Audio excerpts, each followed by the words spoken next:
જાલોદમાં તસ્કરોનો ખુલ્લેઆમ આતંક, એક સાથે 3 મકાનના તૂટ્યા તાળા, બાઇક ચોરી, પોલીસ પેટ્રોલિંગ સામે ઉઠ્યા ગંભીર સવાલો। દાહોદ જિલ્લાના જાલોદ નગરની સાઈધામ સોસાયટીમાં ફરી એકવાર તસ્કરોનો આતંક સામે આવ્યો છે। એક જ રાતમાં તસ્કરોએ 3 મકાનના તાળા તોડી સમગ્ર વિસ્તારમાં ભયનો માહોલ સર્જી દીધો હતો। તસ્કરો Honda deluxe bike GJ20 AJ 7965 ચોરી ફરાર થયા હતા, જ્યારે સાંકળથી બાંધેલી અન્ય 2 બાઇકની સાંકળ કાપી પણ ચોરી કરવાનો પ્રયાસ કર્યો। જોકે બાઇક ચાલુ ન થતા તેને ખેતરમાં જ મૂકી ભાગી છૂટ્યા હતા। સોસાયટીના રહીશોના જણાવ્યા મુજબ આ પહેલો બનાવ નથી। અગાઉ પણ અનેકો વખત એક સાથે મકાનોને નિશાન બનાવવામાં આવ્યા હતા, પરંતુ આજ દિન સુધી કોઈ પણ ઘટનાનો ભેદ ઉકેલાયો નથી, જે કારણે જાલોદ પોલીસને આ પેટ્રોલિંગ કામગીરી અને કાયદા વ્યવસ્થા સામે ગંભીર સવાલો ઊભા થયા છે। આ ઘટનામાં સ્મૃતિબેન કલ્પેશભાઈ ડબગર, જે વિધવા છે, તેઓ બહાર ગામ ગયા હોવાનો લાભ લઈ તસ્કરોએ તેમના બંધ મકાનમાં ત્રાટકી સોના ચાંદીના દાગીના તેમજ રોકડ સહિત અંદાજે ₹2 થી ₹3 લાખના મત્તા ચોરી કરી ફરાર થઈ ગયા હોવાનું સામે આવ્યું।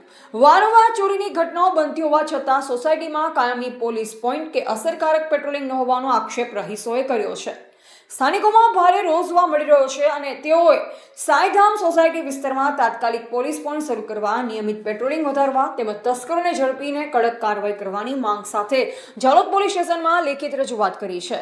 રિપોર્ટર હિતેશ પ્રજાપતિ, દાહોદ। તમારું નામ? સ્મિતાબેન કલ્પેશભાઈ ડબગર બોલું છું। હું કામ માટે બહાર ગઈ હતી, તો મારા સાસુએ સવારે ઉઠ્યા ને દરવાજો મારો તોડેલો દેખ્યો ને, તો મમ્મી ઘરમાં આવીને દેખ્યું કે આ તો બધું તોડફોડ કરીને ઘરમાંથી બધું લઈ ગયા છે। એટલે તરત એમનો ફોન આવ્યો મારા ઉપર, એટલે અમે તાત્કાલિક ત્યાં ગોધરાથી અહીંયા આવ્યા। ત્યારે પછી મેં ઘરમાં બધું દેખ્યું તો મારા ઘરનું ઘણું બધું જતું રહ્યું છે। મારા સાસુ અમારો દોરો રકમો ગઈ, છડા ગયા, સિલ્લક ગઈ, ગલ્લા ગયા, ખાસું મારા ઘરનું ગયું છે। કેટલા પૈસા બેન રોકડા હતા? રોકડા 35 જેવા હતા। 35,000 જેવા। અને બીજું શું હતું? ગલ્લા મારી છોકરીનો જન્મથી છોકરી હતી, અત્યારે 17 વર્ષની છે, ત્યારથી સુધીમાં ગલ્લામાં પૈસા નાખીને ભેગા કર્યા હતા। એમાં કેટલા અંદાજ હશે બેન પૈસા? હશે 40-50 ઉપર હશે મારા બેબીના ગલ્લા। અને બીજા કોણ હતા? એમાં છોકરાનો બી ગલ્લો હતો અને 10 ઉપરનો હતો, 10,000 ઉપરનો હતો। અને દાગીનામાં શું હતું? એક 1.25 તોલાની ચેન હતી, પાછી બુટ્ટી હતી ને 200 ગ્રામના છોડા હતા। મારું નામ શૈલેષભાઈ ચિમનભાઈ પરમાર। મારી ગાડી GJ20 AJ 7965 નંબરની ઘરના આંગળ સાંકળથી બાંધેલી હતી। રાત્રે ચોર લોકો ચોરી ગયા છે। અને બીજી બી એક ગાડી હતી, એને સાંકળે તોડી નાખી છે, તાળા તોડી કટરથી તાળા તોડી નાખ્યા છે ને એને બી લઈને ફેંકી ગયા। એક ગાડીને સ્ટેરિંગ તો લોક તોડી નાખ્યો છે ને એક ગાડી મારી લઈ ગયા છે।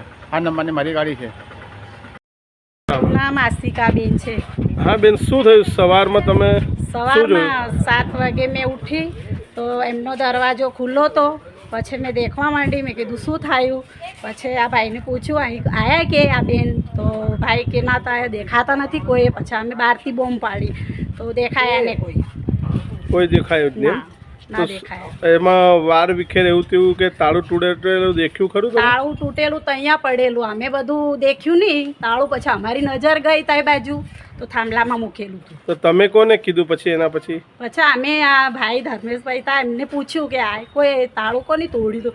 હવે એ બી પૂછવા માંડ્યા, શું ખબર, આપણે દેખીએ બેન છે કેમ કરીને અમે બોમ્બ પાડવા માંડ્યા। ઓકે। હા માસી, તમારા બાજુમાં મકાનનું તાળું તૂટ્યું એવું જાણવા મળ્યું તમને, તો તમે શું જોયું?